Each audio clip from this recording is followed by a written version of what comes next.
Apa itu hidup dan apa itu mati? Ya.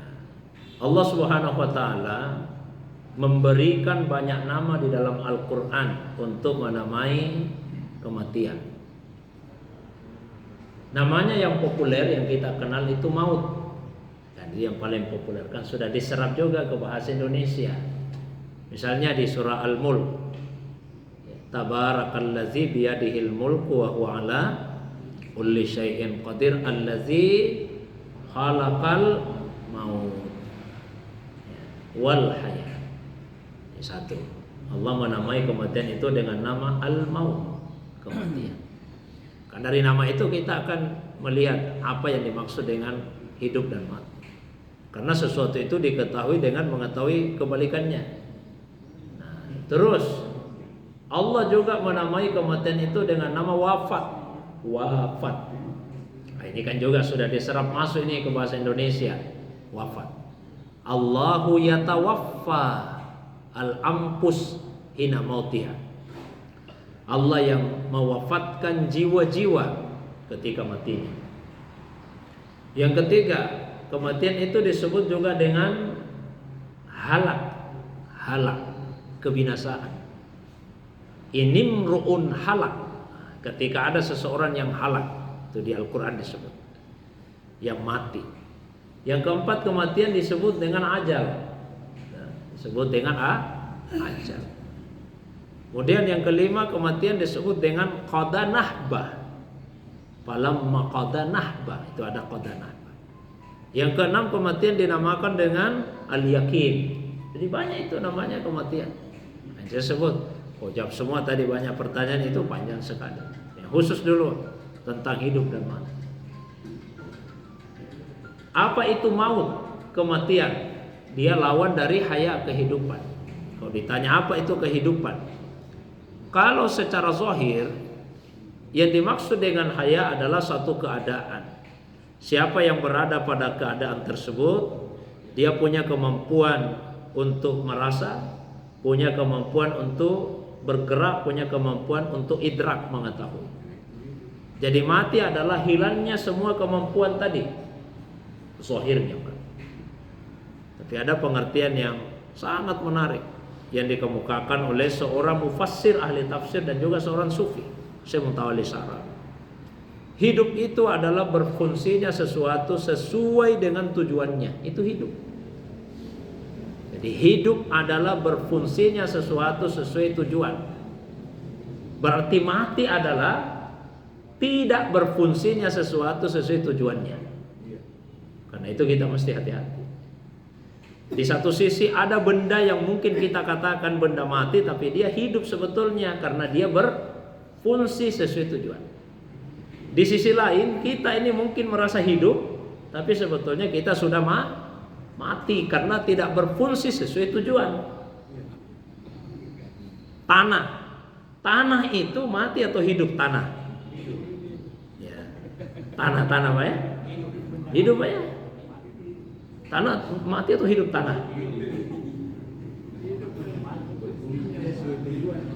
Ada tanah mati, ada tanah hidup.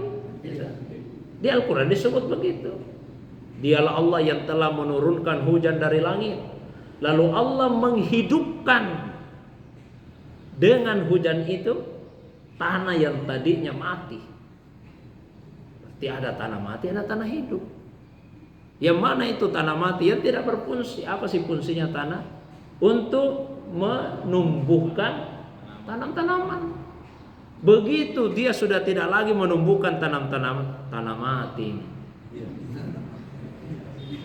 Kalau dia mampu menumbuhkan tanam-tanaman, berarti dia masih berfungsi. Nah, itu tanah hidup. Tanah hidup. Ah, lampu ini Pak, lampu ini semua. Ini hidup atau mati ini lampu? Mati atau hidup lampunya? Hidup, karena dia masih berfungsi. Kalau sudah tidak menyala lagi, langsung kita katakan mati lampu, mati. Kan tidak berfungsi. Kalau kita ini Pak, kita ini semua ini, kita hidup atau mati sekarang ini? Jangan sampai kita cuma merasa hidup. Hidup itu kalau berfungsi sesuai tujuan. Apa tujuan kita ada di dunia? Beribadah kepada Allah. Jadi kalau ada orang berhenti beribadah berarti dia orang mati itu. Meskipun jantungnya masih berdetak, nafasnya masih bisa dia tarik, dia hembuskan, tapi begitu dia berhenti beribadah itu orang mati. Orang mati itu. Tapi jangan juga kita katakan ada orang mati kamu itu. Ini kan secara tasawufnya ditanyakan. Mati itu wafat. Wafat itu artinya kesempurnaan. Jadi justru orang yang telah mengalami kematian, dia telah mengalami kesempurnaan. Dia telah mencapai ajal akhir kehidupannya di dunia. Tubuhnya halak, tubuhnya rusak, tapi ruhnya kemudian mengalami kesempurnaan. Karena ketika ruh kita berada di dalam tubuh, maka dia terpenjara oleh kepentingan dan kebutuhan tubuh kita. Begitu tubuh binasa, maka ruh mengalami kesempurnaan. Kematian itu juga al-yakin, karena dia pasti dan meyakinkan. 2 ayat minimal di Al-Quran menamai kematian dengan nama al-yakin. Satu ketika ada tanya jawab penghuni surga, penghuni neraka itu. Penghuni surga bertanya, "Masalakakum fi sakar?" Apa yang menyebabkan kalian masuk neraka sakar? Qalu, mereka menjawab, "Lam nakum minal musallin," kami tidak salat. "Wa lam nakun nut'imul miskin," kami tidak kasih makan orang miskin. "Wa kunna nakhudu ma'al khaidin," kami sering ikut kumpul bersama dengan orang yang berkumpul melakukan hal yang tidak bermanfaat. "Wa kunna nukadzibu biyaumiddin," kami mendustakan hari pembalasan. "Hatta atana al-yakin," sampai keyakinan mendatangi kami. Maksudnya sampai mati mendatangi kami. Di surah Al-Hijr, "Wa'bud rabbaka hatta ya'tiyakal yakin." Beribadahlah kepada Tuhanmu sampai kalian didatangi oleh al-yakin. Terus tadi ditanya tentang dunia menurut para ulama tasawuf secara hakikat. Ulama tasawuf kan sering mengatakan jauhi dunia, berpalinglah dari dunia. Apa yang dimaksud dengan dunia menurut para ulama tasawuf? Tidak seperti pengertian umum. Para ulama tasawuf memandang dunia itu adalah apa saja yang membuatmu berpaling dari Allah. Semua yang membuatmu berpaling dari Allah itulah dunia. Makanya ulama tasawuf mengatakan jauhi dunia. Karena dunia yang membuat berpaling dari Allah Subhanahu wa ta'ala. Kalau tidak membuat berpaling dari Allah, ya jangan jauhi. Harta apa harta? Kalau harta itu membuatmu berpaling dari Allah, jauhi. Tapi kalau harta itu kamu gunakan untuk kebaikan, ya jangan jauhi. Jadi kita tidak dilarang punya harta. Yang dilarang kalau harta itu membuat kita jauh dari Allah.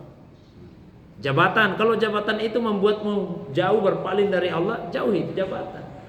Tapi kalau jabatan kamu gunakan untuk memberikan maslahat kepada orang banyak, silahkan ambil jabatan itu.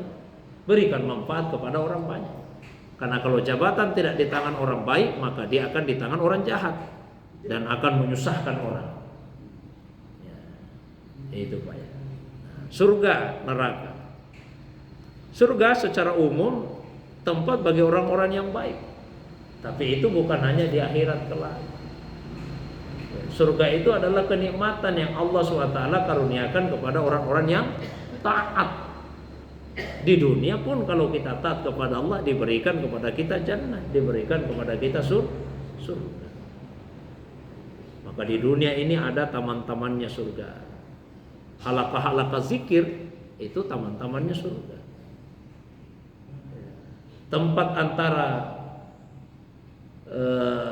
mimbarnya Nabi dengan rumahnya Nabi yang sekarang jadi kuburnya Nabi itu raudah. Itu tamannya surga. Semua yang mendatangkan kenikmatan, tapi kenikmatan ruhiyah, kenikmatan rohani. Yang sebaliknya, semua yang menyengsarakan rohani kita itu neraka. Jadi tidak mesti menunggu kita tinggalkan dunia baru mau masuk ke surga atau baru mau masuk ke neraka. Kalau kita merasakan kenikmatan, itu surga.